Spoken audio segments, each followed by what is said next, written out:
Hello students, आज हम करने वाले हैं गणित की वर्कशीट नंबर 4 और आज डेट है 29 सितंबर 2020। आज की हमारी वर्कशीट का टॉपिक है बेटा परिमेय संख्याओं की जमा और घटा। इससे पहले जो आपने वर्कशीट करी थी उसमें आपने परिमेय संख्याओं को संख्या रेखा पर दर्शाना सीखा था और पिछली वर्कशीट में आपने सीखा था कि ऋणात्मक परिमेय संख्याएं क्या होती हैं। आज की वर्कशीट में हमें परिमेय संख्याओं को जमा करना यानी जोड़ना और घटाना सीखना है। तो चलो बेटा देख लेते हैं पहले आज की वर्कशीट में क्या क्या किया गया है। देखिए यहाँ पर बेटा क्या लिखा गया है, 8 को जब भी मैं 8 बोलती हूँ तो 8 को आप कैसे दर्शाते हैं, 8 ही लिखते हैं। लेकिन जिस संख्या के नीचे कुछ नज़र नहीं आता उस संख्या के हम नीचे क्या लिख देते हैं, 1। तो यहाँ देखो इसी तरीके से लिखा हुआ है। 8 को कैसे लिखा हुआ है, 8/1। 6 को कैसे लिखा हुआ है, 6/1। 14 को कैसे लिखा हुआ है, 14/1। और 2 को लिखा हुआ है 2/1। यानी जिस संख्या के नीचे यानी अंश भाग में, अंश और हर भाग में से जिसके हर भाग में कोई संख्या नजर नहीं आएगी उसमें हम 1 लिख देंगे। 8/1 में आपको याद है ना, ऊपर वाली संख्या को क्या बोलते थे, अंश बोलते थे, और नीचे वाली संख्या को बोलते थे हम हर। तो जिसमें भी नीचे का अंक नहीं नजर आएगा, हर में कोई अंक नहीं नजर आएगा तो हम वहाँ पर 1 लिख देंगे। अगर आपसे अब बोला जाता बेटा कि 8 और 6 को जोड़ के दिखाओ, 8 और 6 को जोड़ते हैं तो कितना आता है, 14। लेकिन इसी तरीके से अगर बेटा आपसे बोला जाए 8/1 और 6/1 को जोड़ो। अब इन दोनों संख्याओं को जोड़ते समय आपने ध्यान दिया होगा कि इसका हर का जो भाग है वो एक समान है, एक समान था, दोनों में 1 था। तो इस संख्या को जोड़ते समय आपने क्या करा, सिर्फ अंश को जोड़ा, यानी 8 और 6 को जोड़ के लिखा 14। आपने इसके हर के भाग को नहीं जोड़ा। इसी तरीके से जब हम इसको घटाते हैं, 8 में से 6 गया तो कितना बचता है, 2। और 8 को मैं कैसे लिख सकती हूँ, 8/1। 6 को लिख सकती हूँ 6/1। जब मैं घटाऊंगी तो मेरे पास क्या बचेगा, 2/1। तो इसको करने से बेटा हमें समझ आ गया कि जब भी हम परिमेय संख्याओं को जोड़ते या घटाते हैं, जैसे देखिए 2/3 में अगर मैं जोड़ना चाहूँ 4/3, तो इसमें देखिए इसमें दोनों में ही जो नीचे की संख्या है यानी जो हर की संख्या है वो एक समान है। तो जो मेरा आंसर आएगा उसको लिखते समय मैं नीचे सिर्फ और सिर्फ 3 लिखूंगी, दोनों 3 को नहीं जोड़ दूंगी। जब भी हर एक समान होंगे तो उसको जोड़ा नहीं जाएगा, सिर्फ एक ही बार लिख लिया जाएगा। और उसके ऊपर क्या लिखा था बेटा, 2 जमा 4। तो हमारा उत्तर क्या आ जाएगा, 6/3। नीचे की संख्या यानी जो हर की संख्या थी उसको नहीं जोड़ना, अगर वो एक समान है तो उसको एक समान यानी एक जैसा ही रहने देना, उसको जोड़ना नहीं है। जोड़ना सिर्फ आपको किसको है बेटा, ऊपर वाली संख्याओं को। तो अब आपको देखिए यहाँ पे क्या दिया गया है, यदि 2 या 2 से अधिक परिमेय संख्याओं के हर एक जैसे होते हैं तो हम उनके चिन्हों के अनुसार उन्हें जमा करते हैं या घटाते हैं, हर के स्थान पर वही संख्या लिख देते हैं। तो अब आपको क्लियर हो गया, हर के स्थान पर वही संख्या लिखनी है। तो देखिए क्या सूत्र हमें मिल गया, सूत्र का मतलब एक फॉर्मूला हमें मिल गया कि जब भी हमें परिमेय संख्याओं को जमा या घटा करना है तो उसके हर भाग वाले स्थान को यानी जो नीचे लिखी हुई संख्या है उसको जोड़ना या घटाना नहीं है। तो चलो अभी बेटा इसके बाद हम उदाहरण नंबर 1 कर लेते हैं। उदाहरण नंबर 1 में देखो बेटा क्या लिखा हुआ है। उदाहरण नंबर 1 लिखा क्या गया है, शीला ने अपने जन्मदिन पर अपनी मम्मी को 1/8 केक और पापा को 2/8 केक दिया।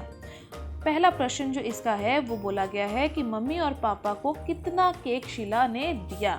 तो जब भी आपको यहाँ पर दिया गया है 1/8 तो आपको भिन्न लिखना याद है ना। आप भिन्न को कैसे दर्शाते थे, जो कुल हमारे भाग होते थे वो हम नीचे लिखते थे और उन कुल भाग में से हमें जितने भाग मिले हम उसको ऊपर लिखते थे। तो यहाँ पर यानी जो केक है उसके शीला ने कितने कुल भाग किए होंगे, 8 कुल भाग किए होंगे शीला ने। ठीक है बेटा, क्योंकि नीचे क्या लिखा था, 8 कुल भागों में से एक भाग उसने अपनी मम्मी को दिया। यानी जो ये फर्स्ट जो हमारा डायग्राम है इसमें जो ये मार्क हो रखा है, ये वाली जो शेप का जो ये एक भाग है ये उसने अपनी मम्मी को दिया। इसी तरीके से जो 8 पीस वाला केक था उसके 2 पीस उसने किसको दे दिए, अपने पापा को दे दिए।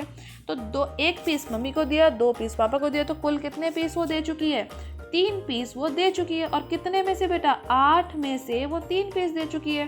तो यानी जब हम जोड़ेंगे, जब इन दोनों परिमेय संख्याओं को हम जोड़ेंगे तो हम इसके अंश भाग को जोड़ेंगे, हर भाग को नहीं जोड़ेंगे, क्योंकि हर भाग एक समान है तो वो एक जैसा ही रहेगा। तो 1 + 2 कितना हो गया बेटा, 3। तो यानी उसने जो 3 पीस अपने मम्मी को दिए उसको हम यहाँ पे शेड कर देते हैं, छायांकित कर देते हैं। तो हमारा उत्तर क्या आ गया? 3/8। अगला प्रश्न है, शीला के पास अब कितना केक बचा? आपने पढ़ लिया पहले भाग में कि शीला ने अपने माता पिता यानी अपनी मम्मी पापा को 3/8 केक तो दे दिया। उसके पास कितना केक था? कुल था 1 पूरा केक। ये पूरा 1 केक था। इसी पूरे 1 केक को कितने हिस्सों में उसने बांटा था? 8 हिस्सों में। देखिए 8 हिस्से हैं या नहीं? 1, 2, ये 3, ये 4, ये 5, 6, 7 और 8 हिस्सों में बांटा था। एक ही केक था। तो यानी जो हमारा 1 केक था उसको मैं लिख सकती हूँ 8/8। इसमें से उसने कितने हिस्से अपने मम्मी पापा को दे दिए? 3/8 हिस्से उसने अपने मम्मी और पापा को दे दिए हैं। तो उसके पास कितना हिस्सा बच जाएगा?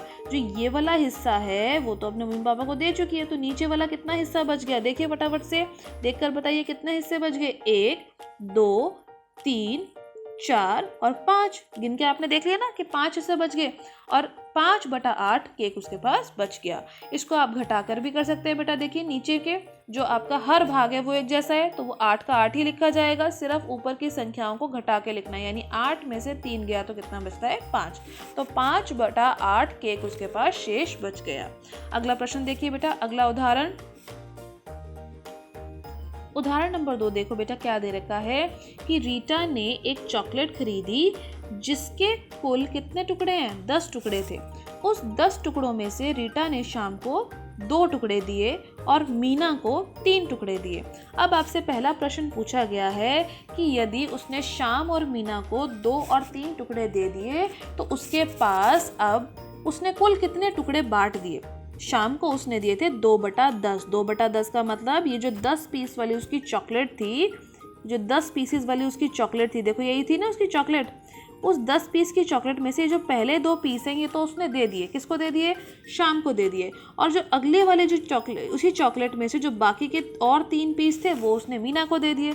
तो कुल मिलाकर उसने कितने पीसेस बांट दिए? 2 यहाँ से बांटे, 3 यहाँ से बांटे, तो यानी उसने कुल मिलाकर 5 पीसेस बांट दिए। 1, ये 2, 3, 4 और 5 पीसेस उसने बांट दिए ना। 1, 2, 3, 4 और 5 पीसेस उसने पहले से बांट दिए। तो उसने कुल कितने पीस बांट दिए? 5/10। इसको आप कैसे कर सकते थे? इसको जोड़कर भी बता सकते थे। देखिए नीचे का जो भाग है यानी जो हर भाग है वो एक जैसा था, तो वो तो 10 ही रहेगा। और 3 और 2 को जोड़ेंगे तो कितना आ जाएगा? 5/10। और इसी को आप इस आकृति में छायांकित भी करेंगे यानी शेड भी करेंगे।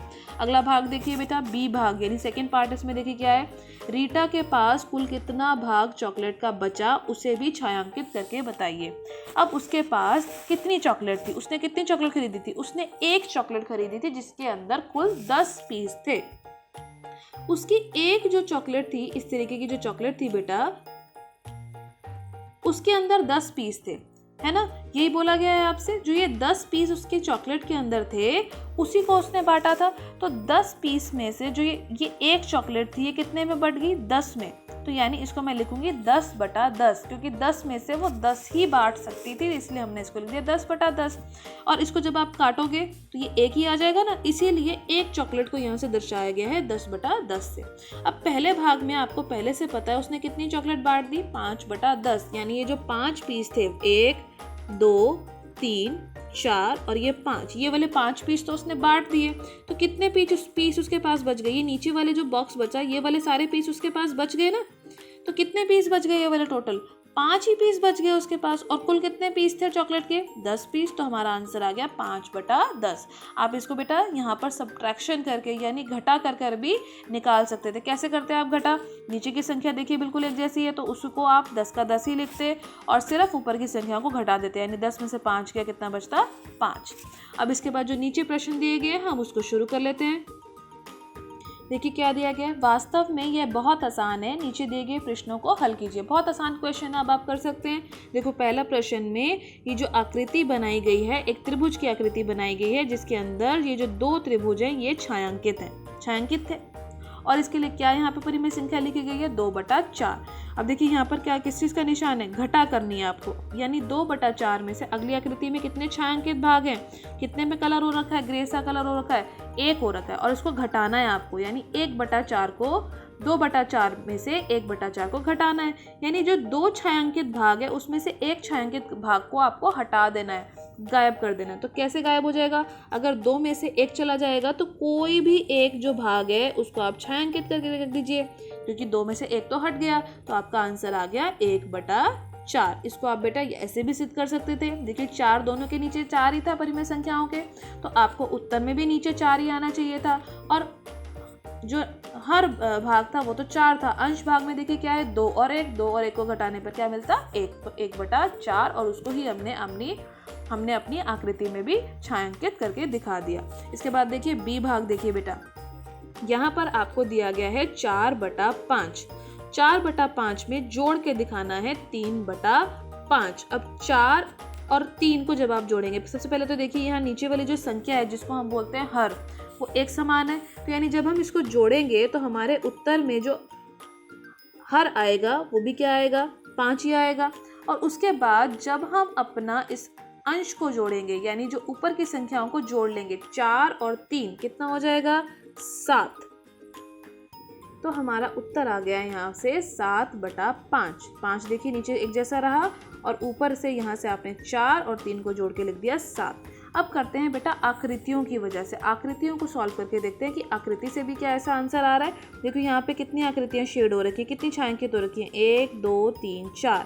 यहाँ से कितनी हो रखी हैं? 1 2 और 3। दोनों को जोड़ देना है आपने, तो 4 और 3 कितना होता है बेटा? 7। तो आपको जो आकृति आगे दे रखी है उसको 7 आकृतियों को, यानी जो 7 ये बार्स बनी हुई हैं, जो 7 आपकी बनी हुई हैं बॉक्सेस, इस 7 छोटे छोटे बॉक्सेस को शेड करना। तो चलो कर लेते हैं। ये पहला बॉक्स शेड हुआ, दूसरा, तीसरा, ये चौथा शेड हुआ, ये 5वां, ये 6ठा और ये 7वां शेड हुआ। तो आपने बेटा ध्यान से देखा कि जब आप इसको शेड करने लगे तो ये एक पूरा का पूरा जो बॉक्स था, जो बड़ा वाला बॉक्स था, ये पूरा शेड हो गया, यानी ये पूरा छायांकित हो गया। और दूसरे वाले में कितना छायांकित हुआ? 2 भाग छायांकित हुए, कितने में से? 5 में से।